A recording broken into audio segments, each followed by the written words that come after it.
How y'all be, man? My fellow hairless minks of the blue sea. It's me, we back in here. Friday morning fire, man. Y'all know what time it is. I don't think I have to say much, right? Let's just jump right into it. Chapter 1034.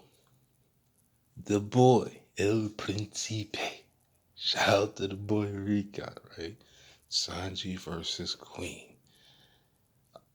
From the title, we just knew, all right, if we just got basically a full chapter, right? With the senpai of the Santoryu, hailing in from Shimosuke Village, it's only right we go to the man himself, Mr. Prince, right? Full chapter. Oh, I was hyped. Y'all know I give Sanji a lot of flack about his simp smokish characteristics. But when we're on Blackleg, El Principe time, it's a different situation, right? And Sanji is going in this chapter. So start with the cover. We got the boy Usopp giving out free gifts, man, helping out the community, man. The free juice for a year. Who don't want that, right? Yeah, you know, like a lot of things, my mind cuts to the day on the Dave Chappelle jokes and skits. Juice. Well, what is juice? I want that grape drink. Water, sugar, purple. Um, so we open up at the Skull Dome, right? The Pleasure Hall, right? The setting for this interesting fight. And Osome, who I didn't even remember if that was her name. I didn't remember her name at all. I was just, I didn't even think it was important, but maybe it is. I really don't know. But it was the lady who got allegedly, right, assaulted by Sanji, which we kind of already talked about that and how different things, how that can go. Most of us assume it had something to do with Queen. My guess was even if Sanji did do this, it was probably more like some debris hit her, right? Sanji kicked a wall or a door or something in that nature. I did make jokes about it, but in a sense, it's like, well, what if he really did do it? How would that impact the relationship between the Straw Hats later? Now, good thing that wasn't really the case because that's too intricate for we don't have time to be doing all of that. But it was something I thought about. Now, my mindset was, I read his name is Truji. I mean Choji. I was like, what? What's going on here? You know, so I was like, who is Chuji? I don't remember these characters' names. Are we getting new people?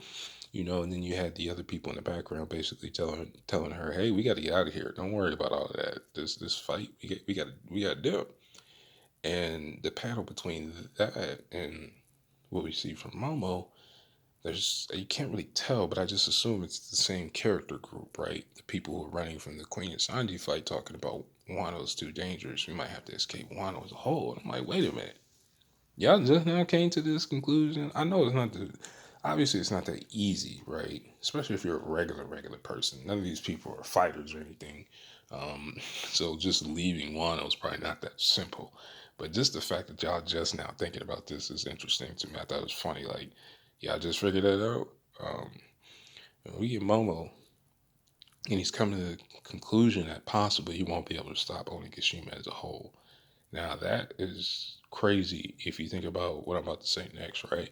Um, you have the situation with the Kazumbo, which may or may not occur, right? It might be intercepted or dealt with through Yamato or possibly Izo and Marco now, who is implied to maybe be on their way to that direction in the first place, right?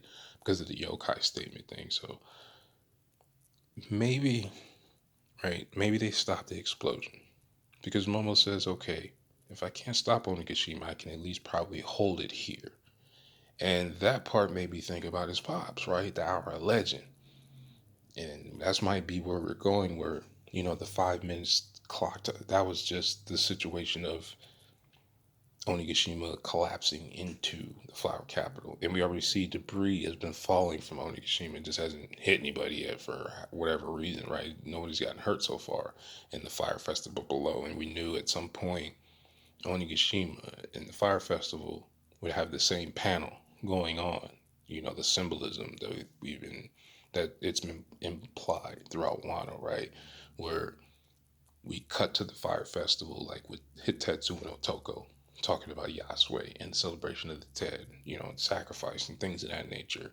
And then, although those people are partying, you have Onigashima with actual war going on and people getting clapped and body bagged, at the same time. So at some point, I didn't know if it was going towards a. By the time Onigashima gets to the flower capital, as far as like the people at the flower capital and the people on Onigashima will be going through the same thing together. I didn't know if that's the route where I was going, but hearing Momo talking about maybe just holding Onigashima there, he may have to hold Onigashima there the rest of the fight between oh no no no my man one clap Kaido and they go with the code right and whatever supernova as far as Zoro you know Law and Kid get involved again with the Kaido fight if that's what happens or Yamato somebody else gets involved with those interactions. So if that's the case, that'll be Momo's basically second, well, actually third real feat in the story, if you count what happened at Zoe and his connection with Zanisha. And, when he popped off at Kaido at the execution floor talking about being a Kozuki and of the people and this, that, and the third, right? Which is a contrast to the time where Kaido held him over the castle when he was going to drop him, right? And he's like, man, you're not even worth killing, in the situation with Tokyo and whatnot. So that's kind of where I'm thinking this might be. And this is something that people of Wano would have seen for their eyes, right? Momo being a dragon, a symbol of oppression to them, is the one that's sitting there like his father, you know, basically holding it down for everyone's sake, which that, is kind of like a play on the trope where Oda takes a time, or not just Oda, but writers in general, where we talk about time building suspense and kind of like taking that trope and messing with it in a different way. That's kind of what I was thinking that how that can go. But let's get to Sanji and Queen, like the true details, right? Because oh, the other thing, the fodder that was in that panel at the live floor talking about holding him back. I wasn't sure who they were referencing to. Maybe Cypher Pole, because we seen before when Cypher Pole was going after Robin and Brooke, Turby had Cypher Pole guy. They were tossing some bumps through the fire. So I don't know if that's what that was referencing. And I'm glad Oda just flat out explained it and not just did the thing where we have to figure it out, even if it's obvious, right? Queen just straight up starts using the Vinsmoke moves. I thought this was pretty dope and it's kind of referenced in a way because Queen has been trying to antagonize Sanji into using the technology. And, we made the joke about Queen wanting to be king of the pirates, but for scientists, right? Because he keeps comparing his technology to Vegapunk's, which we thought was Cap, right? Now he's doing it with top five dead or alive Judge Vinsmoke, which that's been referenced a few times before. The last person, though, we'll talk about a little later.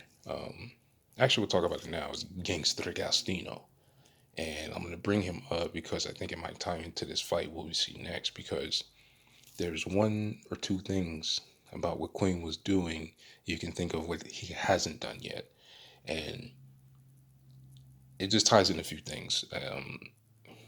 One,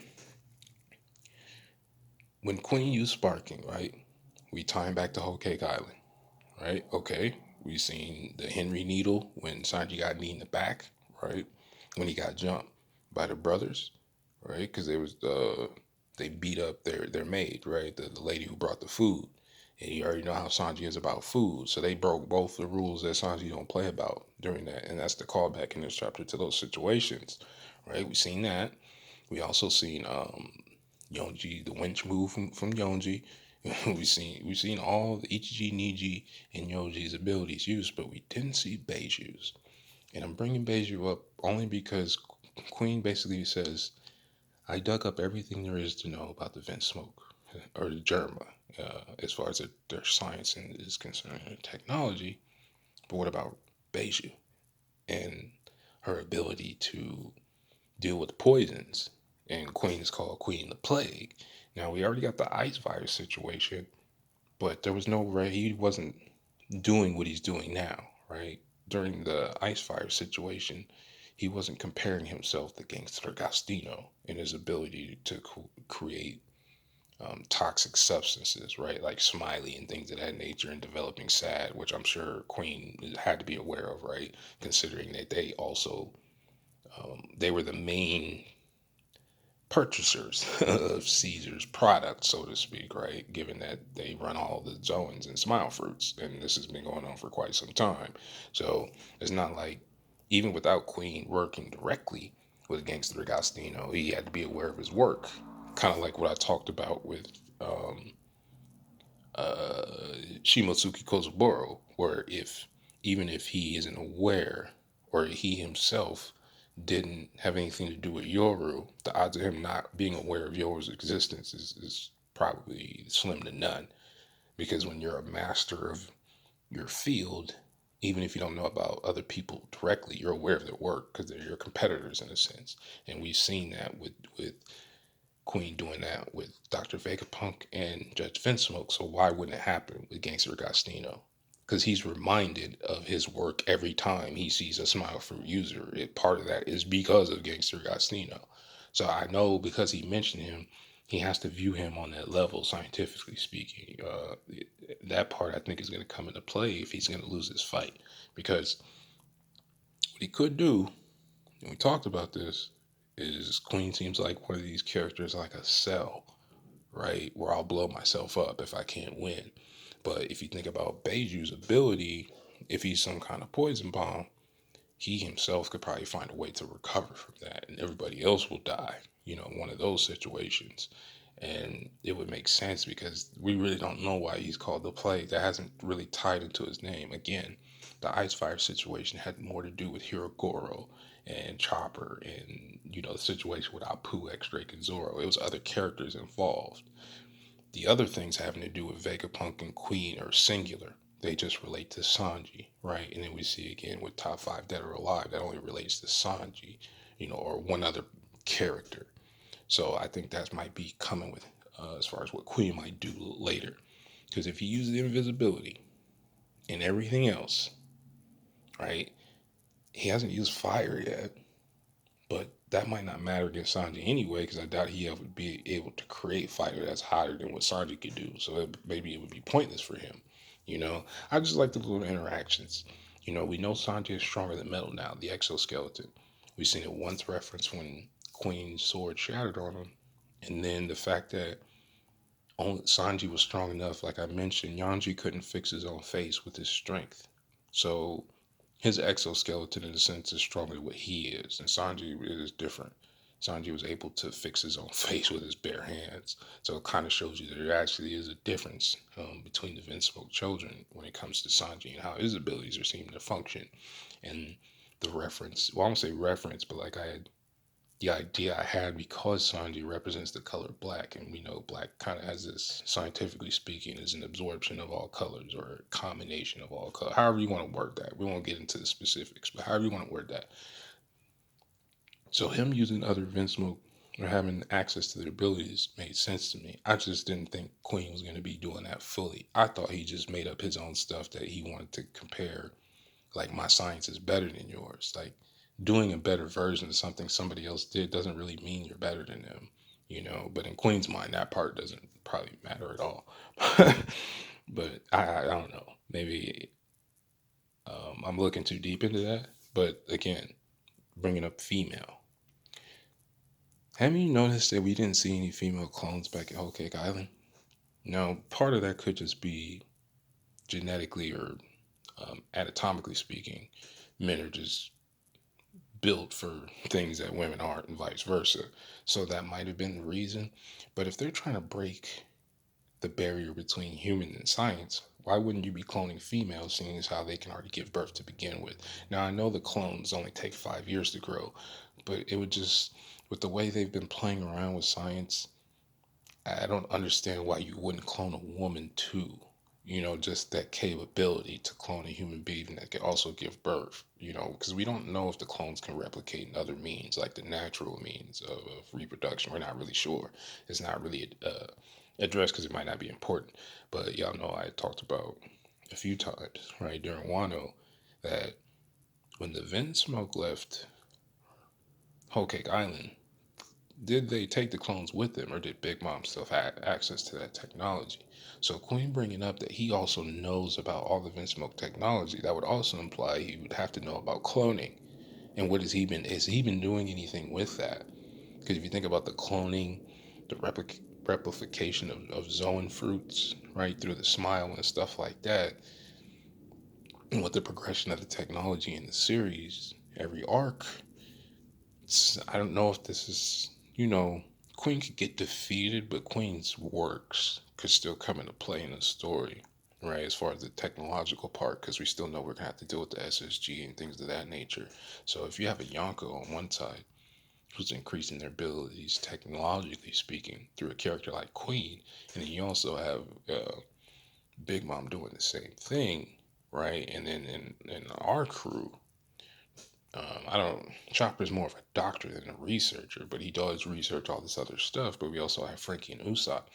And, Sanji made that comment earlier in the beginning of the fight with Queen, where he told Queen something to the effect of, "Frankie would like your technology," which y'all know that implied to me like, okay, after this defeat, Sanji might be taking things from Queen. Like, you wouldn't know how bossy that would be at the end of the Sanji and Queen fight. Sanji meets up with Frankie or Usopp and he just tosses him a piece of Queen. That's like a piece of his technology. Hey, see, have fun with this or something, because it's not brought up, but as far as we know, Usopp still has access to impact dials and things of that nature. And Frankie's been real busy with Dr. Vegapunk's work. So if Queen has been copying Dr. Vegapunk's work, that getting into the crew's hand would be good for us later. If you think about stuff like the Sunny or just the Straw Hats in general, right? The climate tech, things of that nature, where I don't know, it might be end up being uh, a lot more dope than what I'm thinking about. Just them fighting each other, where other stuff might is coming into the story. But yeah. Anyway, I just thought the female clone thing was interesting, giving Reiju clearly could be modified just like the males could, and her ability worked perfect. And if it didn't, Luffy would probably be dead. And then again, their mother is an anomaly in a sense if you think about Sanji. So I don't know if this has something to do with some scientific chromosome stuff, clearly, because of the difference in chromosome between men and women. And that might sound a little too crazy for this series, but if you think about what's going on, it's kind of right on cue because of the lineage factor thing, how they've been stressing that every other arc, like even going back to Punk Hazard. So I've been thinking about that. But Sanji is like, yo, I don't care about this beef between you got him with me in top five. I don't even mess with top five. I don't even like that guy. So don't involve me in your business. And it just reminds me of Piddling, dealing with the Minks because they're mad at him about Pedro blowing himself up. Where he's like, yo, I didn't tell him to do that. So after we see Queen use basically all the Vince Smoke moves, like Henry Needle again, where the Vince Smoke children jumped him back at Whole Cake Island because they wouldn't run the fade on the 1v1 because he would have Sonny would have low diffed all of them 1v1. We already know what time it is with that. He low diff, he all screen Youngie. You know what I mean? And we seen what Katakuri did to Ichi and Iji. They strong, but they not top tier like that. They just look cool and they stronger than regular people. Like the rest of the verse does not care about the Vince Smoke whatsoever. They don't even register them. But so Sanji, right, comes in, pause on Queen with a phalange strike, and it just reminded me of Ryu's donkey kick from Third Strike, like or Shawn Michaels or something, and he hit it right in the gut. Just take this, which is kind of funny because I forgot his name. But there's a character that I know that's a trope, that style of drawing. But there's a character in Street Fighter 4, the dude who wears a yellow suit. Every time I see Queen, that's what I used to think about because he's designed exactly the same. And then if you think of like I said, I know that's a thing. And then if you think about the Smash Brothers cover with Oda, he's very aware of stuff like Street Fighter and things of that nature. So it's not too far fetched to me. But Sanji's talking about basically that last kick. I know it hurt. We both been going out here all out. I've been going all out. I know you're going all out. Like Queen's still hiding tricks, but physically he can't dominate Sanji to that point. Like especially after the lineage factor activated. It was pretty much a wrap for him as far as being just straight up overpowered Sanji. You're gonna have to be able to outsmart him, which is very hard because I always talk about when Sanji's not emotional, he's usually one of the most logical characters in the series. If you could just separate the stupidity part from him, his character traits are very dangerous. They're extremely dangerous. He just never focused enough to optimize that, right?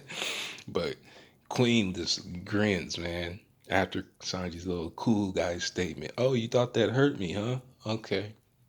Vanish and disappears, which is cool because honestly, even though he was using the other Vince Smoke abilities, I wasn't even registering that he was about to do that. It should have been obvious to me, but it just wasn't. And then so Sanji's like, "Oh, you want to disappear, huh? Okay, I got something for you, you know." And then boom, Soda.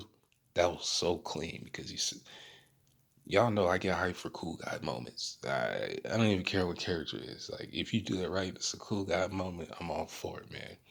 And nothing goes harder than when a character says something cool and then they boom, shunpo, or whatever equivalent, regardless of what series you're watching. When a character says something cool and then they disappear off panel, you already know it's over. Something is coming that's about to be just clean, right? And Queen's like, yo, did he just disappeared? But then he instantly is able to discern that actually Sanji's just moving at a speed that he can't pick up. And I don't know if these invisible references, dang, he's getting it in, or she. But I don't know if there's some references going on with this invisibility and vanishing stuff because you guys know we've been talking about the relation between Sanji and Absalom, Sanji and now Queen with this the vanishing thing and some of the panels and how the word vanish is written, references to Shiryu because of a couple ideas I already had, that kind of tied to Zoro cutting nothing. I'll look for the chapter for context as far as this vanishing thing before I get into what I want to talk the rest of the chapter because with the vanishing seems like there might be a difference, right? We've talked about this a few times in the past couple of months that there might be a difference between being invisible and actually disappearing, right? Your presence not being able to be sensed, whatever the awakened version of Shiryu's ability is, would kind of be in line with this. Where if we're seeing characters now who can become invisible naturally, right? And it was something that Law brought up of technology for the vent smoke, how Sanji, the raid suit's invisibility works, has to do similar to in real life, right? Where it's just reflecting basically the same background image of whatever it sees, right? That's pretty much how it works in real life, too. Some of the quote unquote invisible technology that we have. So, if they can both do this because of technology, would the fruit's ability be superior to that? Because that's the thing we were confused about, or at least I am. What's stronger, science or nature? Like that constant fight, right? Because that's what Vegapunk is trying to do, reverse engineer.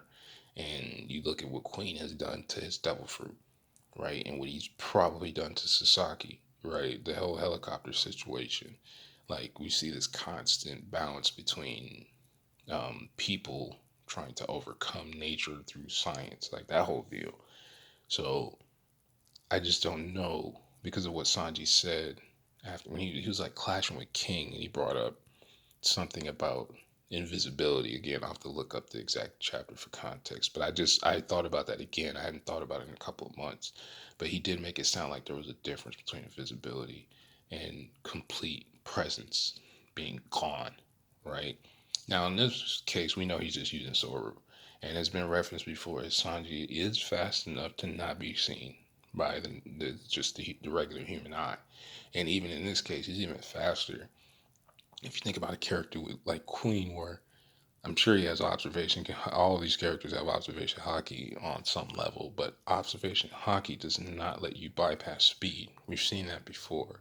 Um, Katakuri, Luffy, both able to see the future, yet That doesn't have nothing to do with your reaction time. And in Whole Cake Island, Sanji was fast enough to move where nobody seen what he did at all. They had no clue. And we've seen it in 102. He's fat. He is light speed ish. So that being brought up ties into the end of the chapter, right? Because earlier he gave him the Ryu EX donkey kick, wall bounced him, EX Shoryuken, or Shoryuken into the level 3 super that Ryu would give to you, and you'd be pretty much that was an 80% almost every time, especially in arcade when the damage was high. That's what Sanji already gave to him. You know what I mean? So what happens later is even worse because when Sanji disappears using Soru, in my mind, the panel or what I was thinking about was Bleach, man. When Ichigo first used Bankai, and he was just like kind of trying to flex on Byakuga, and they just kept showing the after images. That's what I'm thinking in my head, like a faster version of that. And then we cut to the Chuji thing again. I'm like, Chuji is a rat? Oh, get out of here, man. This dude's a rat. I put too much brain power into what was going on with that situation, but it was interesting coming back because shout out to the boy Laz, man. You already know that's the homie. But something he brought up was like whether it's on accident or purpose, but it's kind of like a reference to Sanji feeding rats and his backstory. And I was like, yo, that makes so much sense because of everything else that ties the whole Cake Island and those specific interactions. So I was like, okay, that might be the case. Y'all already know. Okay. I try to stay away from words that get overused, and simp is one of them, right? Especially nowadays, even though that word is decades old, older than me and everybody else, right? Um, Queen is straight up simping hard in this chapter. First, he was simping for Kumurasaki, which is already a bad idea given what her profession is. Then, now, because supposedly she was dead, you took your unrealistic expectations and you placed them on another human being that you're trying to oppress with your nonsense, right? This is exactly sometimes why I like the when the general community, or not just the community, but people in general, when they learn about something and they start overusing it, nothing is better to see exact examples of what it actually looks like compared to how it's used as a connotation. Because what Queen's doing is beyond simping. This is top tier simping, man. Like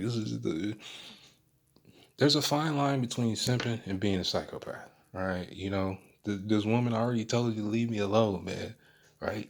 I got a headache.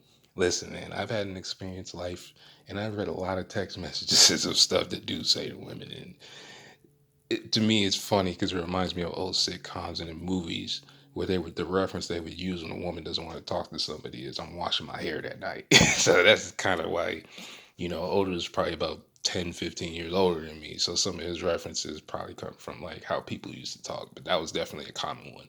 You always see that a lot in old movies. Like, oh, I gotta wash my hair. Like, take a hit, man. I got a headache. Even married people and people who are active, right? Dating. Y'all know about the headache thing. We all know about that. But something he said was interesting about dishing out divine punishment that I took the wrong way because y'all know I've been on this thing about the word divine. And you guys know I mentioned something when I talk about things that are oddly specific that I know other people don't bring up because they're really not important to his observations. When I notice them in the story, it's hard not to see. And we see, of course, always support the viz, but divine punishment is in quotations. Now it's implied that Queen did hit her, but this could be saying, like I've thought, is it possible to physically damage humans with hockey and not just knock them out like what Shanks did to ships? So I don't know if that's a reference to some King's hockey that might be popping up between Sanji and Queen, but I don't understand why he would put that in quotations, the divine part, because now we've seen divine Redpo, divine departure, and divine swiftness, and now we have divine punishment. So hey, it is what it is, right? And of course, I'll, Sanji is just like Kim from Street Fighter, right? With some of his abilities and moves, and he's putting together that Queen did this, right? Because Queen is still invisible, but just like with Absalom, Sanji can sense you while you're invisible. Again, my reference to the whole Shiryu or vanishing thing comes down, right? After realizing what he did, flashing back the whole cake and how he feels about that, understanding to combine my abilities, and that's one of the few times in the series you see a character actually say that's what they should be doing, right? With Luffy, we just see it after it happens, but we understand why he can do that. And Luffy's not really the type to explain things anyway, right? But Sanji is, and it's dope to me right now. Diablo, this is what we thought was going to happen anyway, because he has Roku Shiki like abilities as far as his fighting style, similar to Sabo and Kobe. Y'all know I'm bringing it up all the time. What I'm wondering is, another reason why I don't think this is a out of nowhere thing. It's possible that Sanji already knew that he can make his fire hotter. He just knew he wouldn't be able to endure it. So whatever his process is for this ability, it's possible he already thought about doing this before. Because he says hotter than before, as if he understood this was something that he could already do. His body just couldn't take it. And you think back for how long he's been using Diablo Jambe ability and just bursting into flames, regardless if it's related to the Lunarians or not, it would make sense that he under like the second he figured out he could do this, then maybe he went too far and actually hurt himself before. I don't know if it's that serious, but that's kind of what I was thinking about. Like he could already understood that this was a possibility for his ability relating to fire. He was just like with law, Law would have had to understand that activating awakening is not activating his endless surgery and just kill himself. So Sanji had to understand to some extent. And seeing, I had to write these down because he went to work with some of these attacks, man. I was just like, oh no, we got to bring out the pen and pad today. But we see him give a command basically, Ifrit Jambe, and we see fire plus lightning. And those are the things that are expressed through Sanji anyway, right? Through his emotions. We've seen electricity recently, and that's more of an amorous thing, but fire is the passion, the anger, and all of that. We see them together. And that reminds me again from Street Fighter because, what was Shippu Jinrai Kyaku. Well, the three-letter prefix Rai has to do with electricity, but Ken has all flaming kick attacks, just like Sanji. Like we talk, these are noticeable things. And he makes a Kizaru statement about speed and light. So I know a lot of y'all are excited about that for the foreshadowing crew, because him mentioning that is exactly what Kizaru said. And we've had other characters talk about speed and force, right? Even Luffy, who doesn't know anything about physics, even knows that, right? So when Sanji realized what Queen actually did, get out of my sight, you're trash, right? We see Collier, Basse Cote, Perloons. I don't speak French. Germain et Beftec, Tendron, Flancher, Daret, Poirier, Kier. Get out of my face like a raging demon from a coma and just gave him the sweet shit music, man. Sanji brought it today, man. We'll talk about more over the weekend, possibly Monday or Tuesday. Y'all Sanji fans, enjoy y'all weekend, man. And this is coming from the senpai of the Santer you itself, man. But it's still Straw Hats first over here, man. The boys Sanji slash Ken Master slash Ryu, Shinku Tatsumaki Simpuyaku, KO.